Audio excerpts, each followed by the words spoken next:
Welcome to the garden. I want to show you so many things, so I'm really excited to start here because this is, obviously you can see behind me, it's the pond. And this is kind of what I remember for two reasons. First, when we first drove up the driveway, I remember that the grass was so long. It was like knee high, it was so long. And I remember seeing two duck houses just sort of like seemingly coming out the grass, but it was because both ponds were completely overgrown, which is fine. I mean, we've also been there this last year. We had to get this one dredged, not dredged, but we had to pull out all the bulrushes because they'd completely and utterly taken over, so don't do that. But I remember that really specifically, sort of seeing these sort of duck houses sort of seemingly sort of perched on the top of grass. I always remember that moment when I first came to see Mulberry House, and now we're slowly but surely getting things under control, restoring things, doing new projects. And this area here is a beautiful place to sit. It's under a tree, dappled light, and these are my mother's old tables, so they hold a good amount of years and sentimentality as well.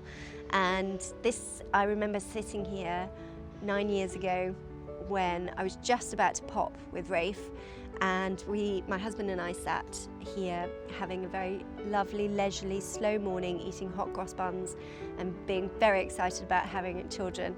And poof, then you're suddenly 10 years later, and where has that time gone, and you've had no time to sit down and have hot cross buns again. Obviously, no, of course, we've sat out here with the kids, and it's a lovely place to have breakfast with the children, especially in the spring when you're so excited about that new, any possibility that you can be outside and find a patch of sun when it's March or April. You're just desperate to do it. So this is a really lovely place to be and an area to sit. But we've got big plans for it. Obviously, it's not going to happen anytime soon because it's a big area and it will cost a lot of money. But I would love this area to be a little bit more, not formal, just smarter. At the moment, it's used to be an old rockery apparently, but it's very much not there right now. As I say, we've cleared out the ponds so we can start planting that up with some beautiful water lilies, get some colour, get some vibrance, and then start hopefully planting the banks as well. There's a little bridge over here which I'll show you, and my husband is really keen to get a big long table there so we can enjoy sort of evenings and long summer days under, right by the water. It's very therapeutic. So there's lots to be done here, which we're super excited about. It's just so much, I think.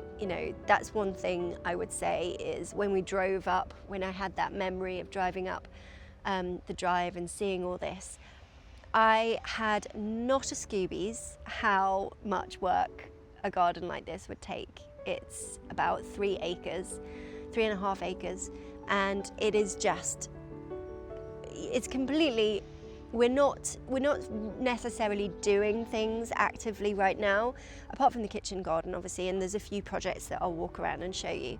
But it's maintenance basically is what we're just keeping it all under control. We're keeping the brambles from popping out of every single orifice. We're keeping the thistles down. We're keeping the stinging nettles down.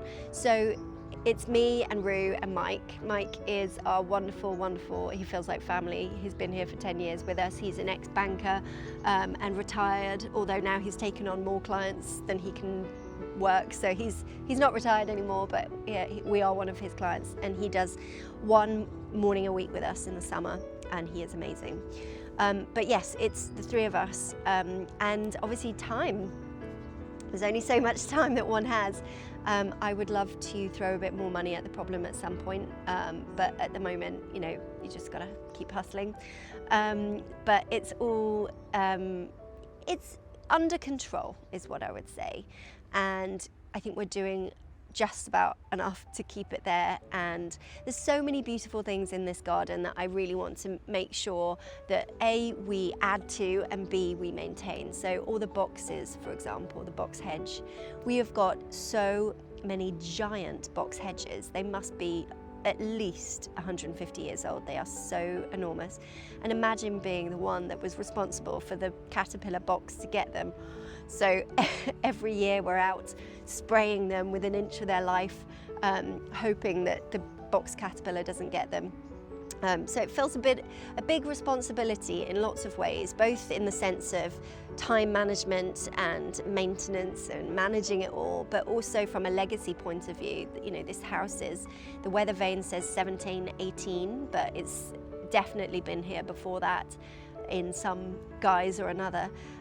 So there's a custodian responsibility to it, to sort of maintain the land and make sure it's in good nick. I mean, so I'll show you around the fields, but this was cow pasture.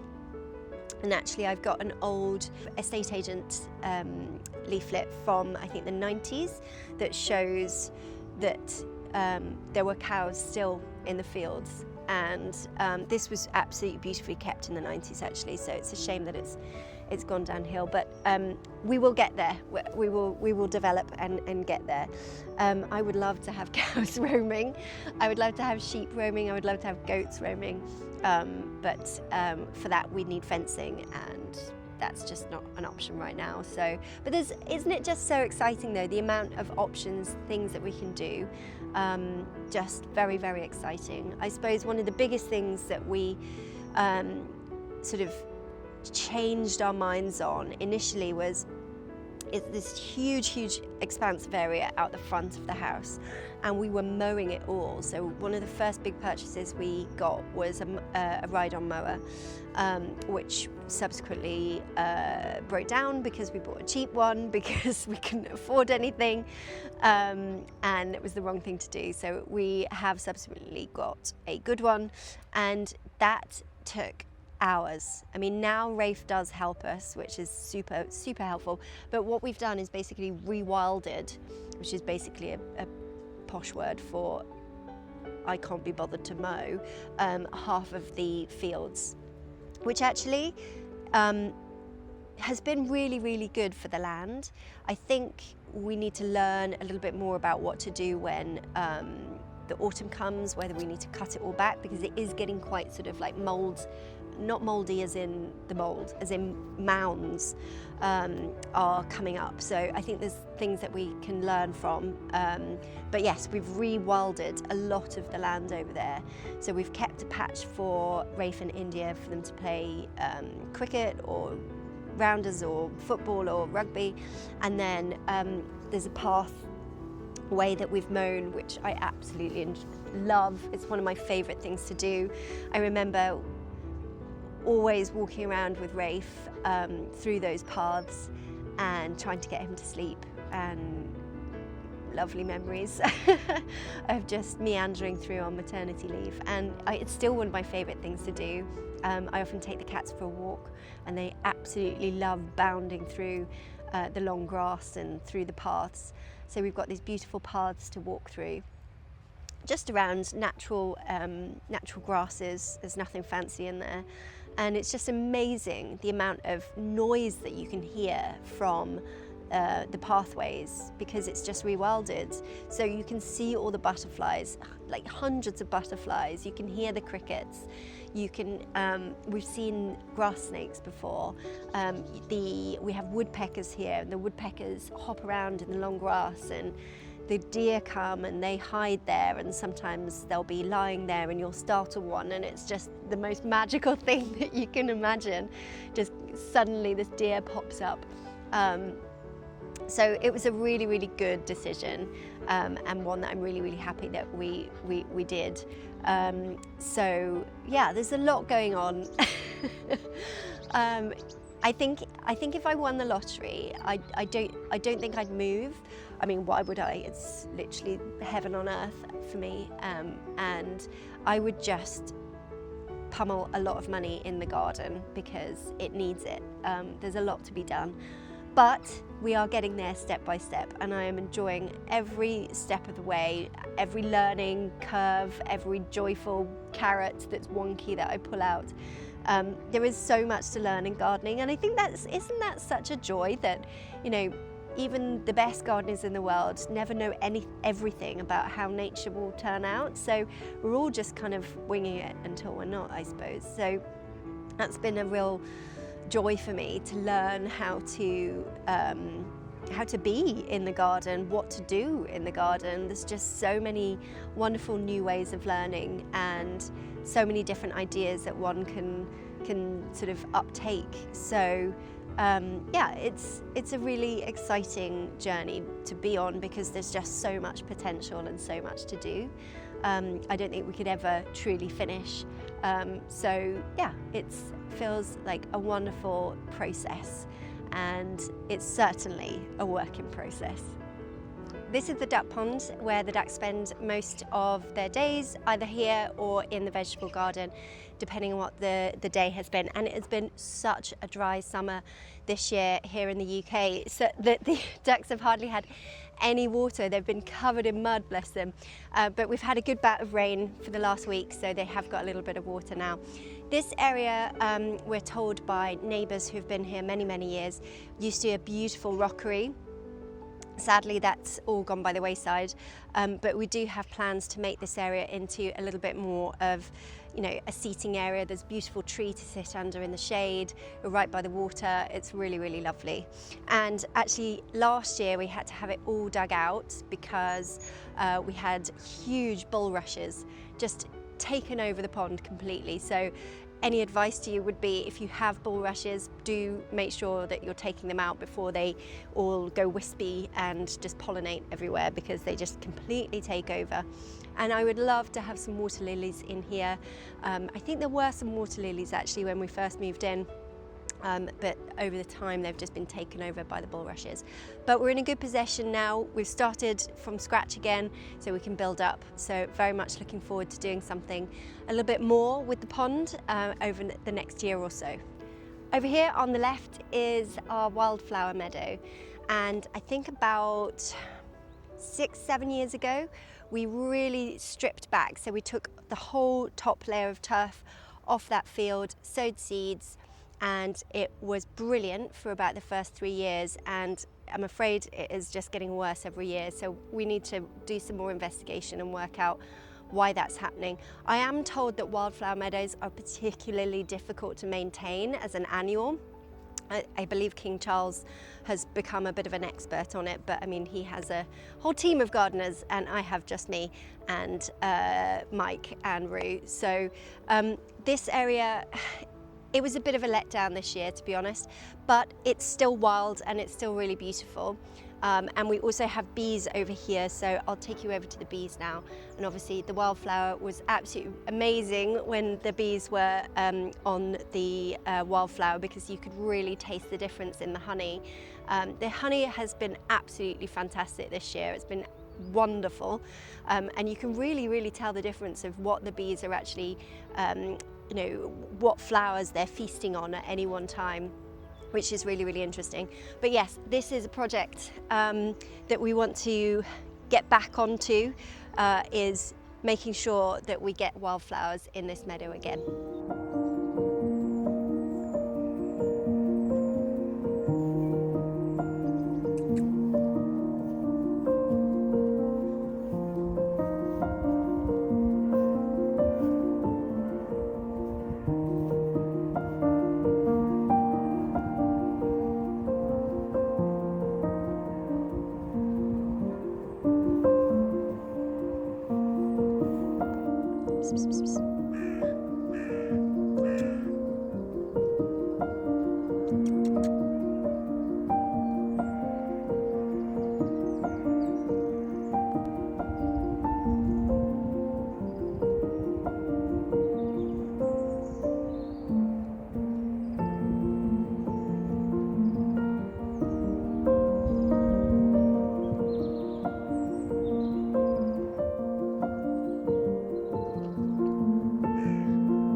got a number of beehives. Actually sort of local friend of ours uses our land for their bees, but we get the honey, which is obviously a win-win.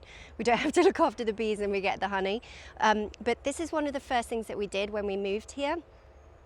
Bees are so important for the environment that we wanted to offer our land up to the local beekeeping society to enable them to have some more space to keep bees and obviously help the environment. So these, we've got about 4, I think. Yeah, 1, 2, 3, 4. We've got 4 beehives here, and you can see how busy they are at the moment, collecting for the end of summer. I can just see them now. They're all congregating on the outside. So yeah, super busy, and it's just so lovely to watch them be really busy bees. So yeah, we really love having bees. It is really one of the highlights, and actually if you would like to purchase any of the honey, I will pop a link to Mulberry House honey, and hopefully we might do something over Christmas where you can buy a special Mulberry House version of honey with our logo and everything, so watch this space. Notice that this apple tree needs a little bit of help. We've really not done very well. We really wanted this whole space to be a massive orchard. I can see one dead tree behind you, a very sad looking one over here, and one that's like okay over there. So we've got some serious work to do over here, not least getting this poor lady propped up. But I guess we should see what the apples are like. It's got loads of apples on it. This is Rafe's tree, Rafe's birth tree. We planted for his birth.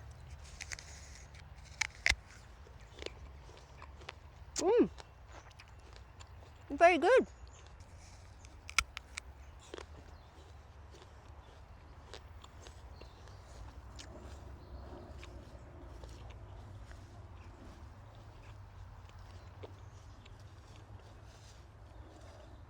Welcome to the pergola. It was originally flanked by huge overgrown conifers, so those were felled, which made the whole space a lot brighter. Then a huge eucalyptus tree came down in a storm right on the pergola, narrowly missing the house, which expedited our pergola and outdoor living plans. We love being outside at any opportunity, so created a large central fireplace as a focal point for the area. And my idea was that we would create 2 rooms, a dining room and a living room.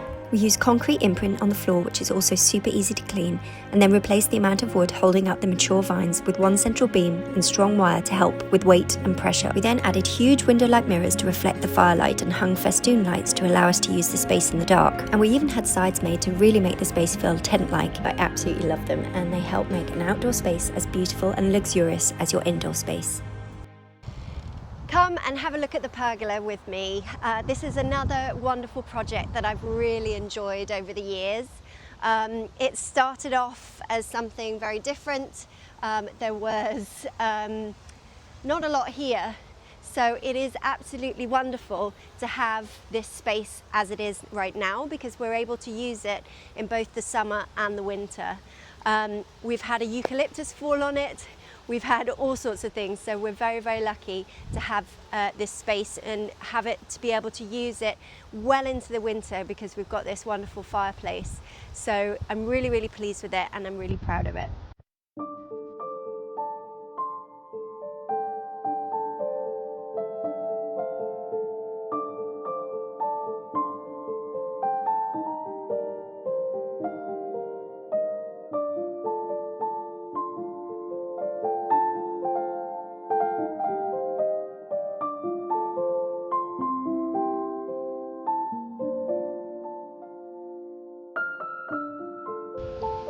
This wall behind me, believe it or not, you wouldn't have seen when we first arrived. It was at least 2 meters out, and it was just completely covered with laurel. So we cut it all back, and we found this beautiful wall and 3 wisterias and 2 roses. So we just feel very lucky to be able to have this here. And I mean, planting against a wall is just so lovely, because you get the heat from the wall. I've I've planted a lot of hydrangeas on this wall and agapanthus, and it is a work in progress. It's not finished. I would love it to be a little bit more cottage garden, and I would love to have a bit more time to look after it properly. But I think it is really, it's just so different in comparison to what it was. So I'm really pleased with the outcome that we've achieved so far, and it's just so lovely, as I say, to have this wall and this backdrop. A walled garden is so special, and obviously I have grand plans for a greenhouse or a lean-to or something on the back of here eventually. We do need to think about some more landscaping ideas as well. But for now, it's beautiful in the summer. The hydrangeas, Annabelle's here, look absolutely stunning. And then we've got some mulberries over there as well. So I'm really pleased. It is a real, if you'd seen it before, you would be completely and utterly shocked. So it's not perfect, but it is so much better than it was. And it's a beautiful part of the garden. The treehouse is obviously one of our very favourite places in the garden. It was built last year in honour of my late mother, and what started as a small project quickly became a very large project, and now it is a centre for all of us to work, to play, to write, to enjoy film nights, snuggle up. It is just an absolute joy to be in this treehouse, and the view is stunning, and it is just really magical, and obviously a very special place for me, as we used my mother's money to pay for the build, and so it feels like her legacy.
This beautiful tree-lined avenue was just a road when we arrived. We're very grateful for this sort of winding shape to it though, and we just envisaged having these huge trees coming down the drive and then sort of really framing the house as you come up to it.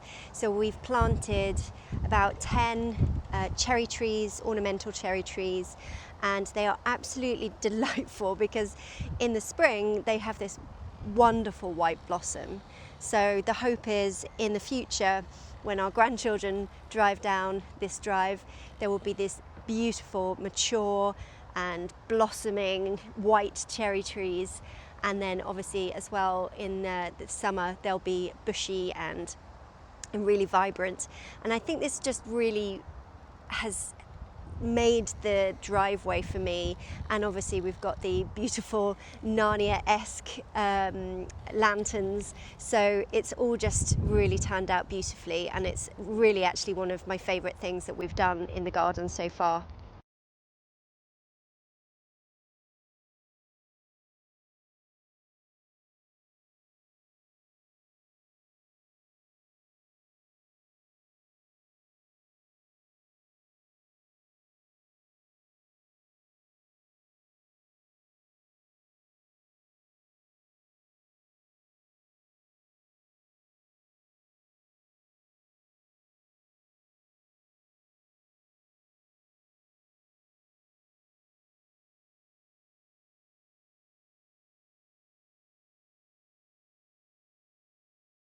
Now I'm going to talk to you about how we aged these doors and a bit more about the vegetable garden. Okay, so I am trying to age some wood, and these are some different options that I've done. I think realistically the one on the right looks the oldest and is probably the one that I want to go for, but what I'm also keen to try and do is get a more aged look on the base layer. So at the moment you can see that very dark wood coming through, and then if you compare it to the picket fence here, that's very grey. And then if I turn this one over, this is an old floorboard. As you can see, it's had paint on it, but it's kind of more grey than it is brown. So I'm going to try and get the wood to be grey by a few different methods, so we'll see how it all works out. Okay, so I'm going to try and create what is on this very old floorboard, and you can probably see that it's very textured. It's got lots of layers of old paint on it, but it's also sort of quite grey. So I'm going to try and recreate something like this with a bit of filler. Now I've done this before with whitewash. This is just pre-mixed filler, but you can get it as the powder and then mix your paint. But it does get quite dry, and this is all I've got, so I'm going to just use. So I've got a couple of sort of off-white, grey kind of colours from some old testers. That one's gone dry, so I won't be using that one. And then I'm just going to pop that in with the filler. Obviously just using really old things here, as you can see. Ridiculously old brush. Basically what I'm doing here is I am using what we've got in the house, because I don't want to spend a load of money on this because I'm just trialing it. So this brush is going to go anyway, so I'm not too worried about making it dirty. Okay, so this is the colour of my paint and filler now, which is sort of a grey, slightly browny colour, and then I'm just going to layer it on, and you can just really lay this on thick, because the whole reason that you're using it with the filler is as it would create layers and layers and layers of paint over time. That is what you're creating. So the filler is the mix that's going to sort of make it a little bit thicker. Now I've tried loads of different ways of doing this, so this isn't the only way of doing it. This is probably, I think, what I've found to be the quickest way and the most, the easiest way to get the right results, but you can also do it in lots of other ways. So for example, you do not have to use this base layer. You can just use the wood stain, which will be more than enough to get what you're looking for. And you can tell that it's got, this is going to need quite a long time to dry because it is very, very thick. Let me see if I can angle it a bit more. It's very bright out here. Right, I'm going to leave that to dry, see what it looks like when we come back.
Okay, I've not done this before, but I've got some wire wool and some vinegar, and apparently if you put the vinegar in with the wire wool, leave it for a couple of days, it should then create a solution that you can paint onto your wood, which will enable the wood to soften, so it'll go grayer.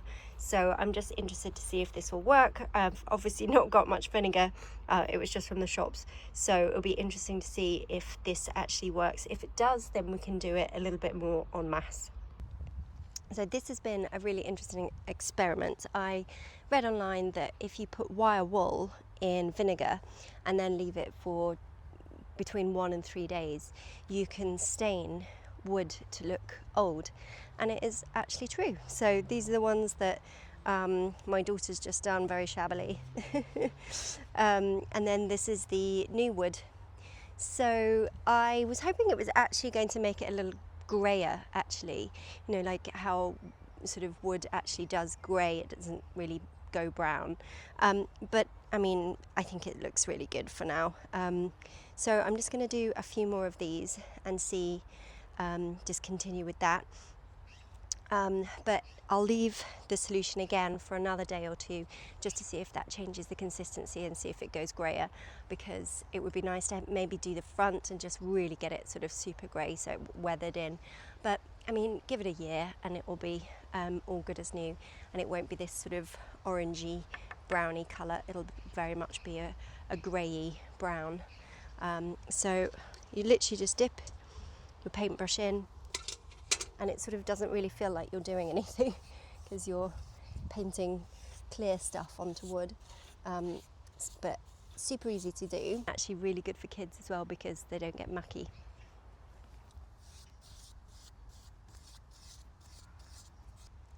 Today is the day, after much deliberation over what the distressing should look like. I think I have finally made a decision, or certainly got it down to 2. So either way, the first thing I'm going to do is treat this wood. These are reclamation doors, they're indoor doors, they're pine, so they won't last long if I leave them like this. They would patina over time, of course, but it's just not the right sort of wood to be outside. So what we want to do is we want to treat the wood, and this is going to be with a wood protector which will also stain it in dark brown. That will just mean that the wood is protected against the elements over the years, and it's just a good solid base for our distressing anyway. It's generally how I start, so I'm just going to get going.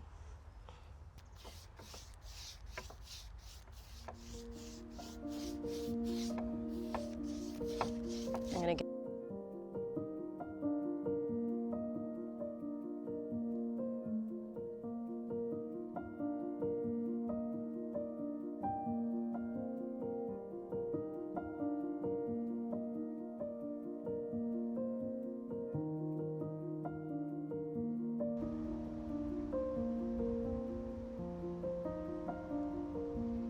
And these are the final 2 options that I've got that I'm going to choose between.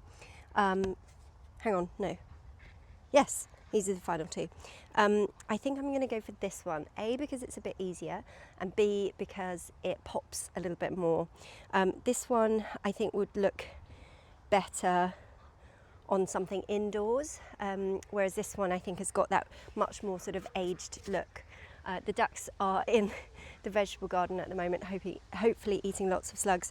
So I'm going to kick off. I've stained it, as you can see, and then I'm going to kick off by putting a layer of pink, and then I'll stain again, wax, and then I'll put the green on, and then I will sand. So hopefully the process will be fairly straightforward. I've tried lots of different methods, including PVA glue and all sorts. So this one is the most straightforward and works really well. So hopefully this will turn out perfectly. Okay, we are getting started. You can be super rough with the painting because this is just the effect that we're looking for. So you want the pink to be able to come through, that you want to be able to see the pink underneath, but it really doesn't matter how well you've done it. You just want that pop of pink to come through. And you also want it to be a bit rough actually, because you want it to be like layers of paint have been there over time. So we'll get this on and hopefully we can move on to the next colour quite quickly, because it'll dry quite quickly in this weather. Okay, so my paint is on, my first layer of pink. It is dry and I'm just about to add this wax polish. This is a dark colour wax polish. You can get clear as well. I quite like the patina that this gives the paint. So I always get, this is medium oak by a company called Liberon. And I'm just going to rub it all over. And this will enable the paint to stick underneath the next layer of paint. So it just means that when I do sand, it's not going to sand off everything in a wanna. So you'll get that layering effect that we've been looking for. And we'll get both the pink and the green coming through. Fingers crossed.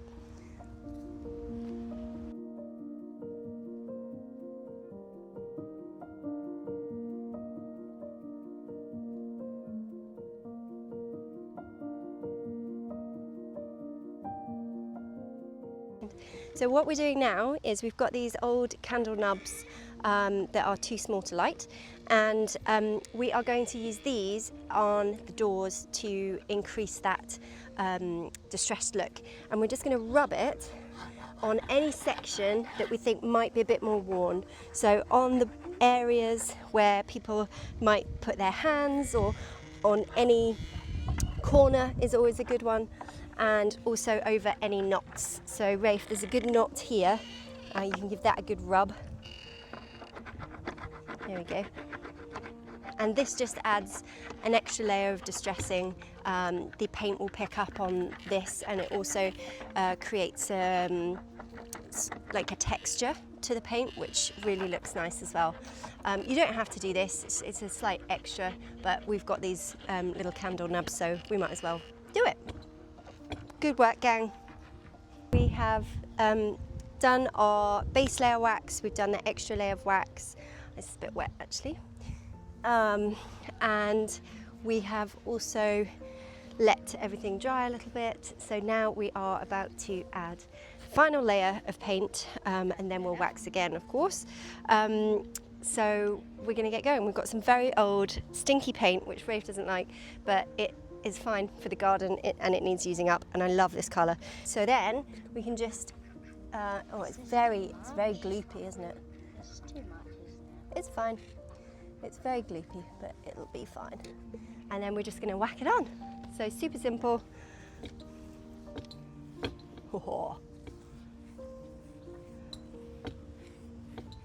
It's very satisfying, isn't it, Ray?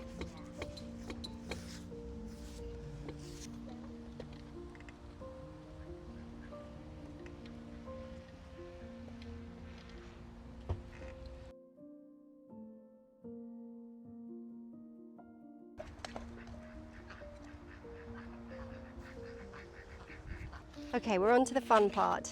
I am about to sand, so I'm using a very coarse sandpaper, and you basically go on the areas where you get wear and tear. So on the corners,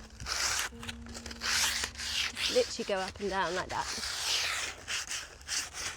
That's kind of like my start point.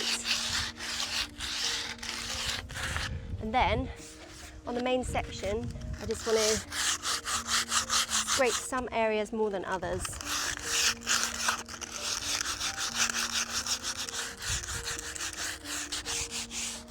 And taking that bit back to the stain underneath, so you can really see how you can build it up and how you can layer it.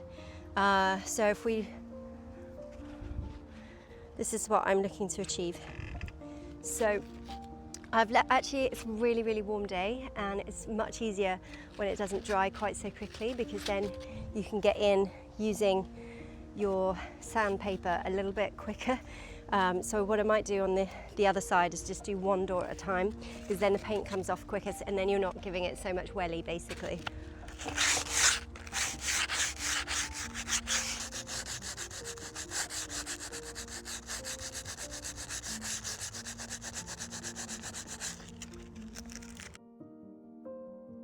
I'm so happy with how this vegetable garden has turned out. The dahlias have absolutely bloomed this year. It's been wonderful. And we've just really relished having this space and getting all the produce from the garden. It's just crazy that it started like this. I can't believe it. And we use the no dig method with some sleepers that we've attached together. And it really did come together really, really quickly, but the fencing is what we needed because we needed to keep the deer out. So this beautiful fencing that I've created now, I think is quite sort of interesting and architectural as well, with the pickets and the arches framing it like a window. And I'm just absolutely delighted with the results.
I hope you've enjoyed the garden tour. As you can see, there's still a lot of work to do and it is far from perfect, but I suppose Mulberry House will never be perfect, and that's okay for me. She's elegantly knackered and absolutely beautiful. If you've enjoyed this film, I would absolutely love it if you would subscribe, because it really, really helps me make new films just like this. Thank you so much for being here.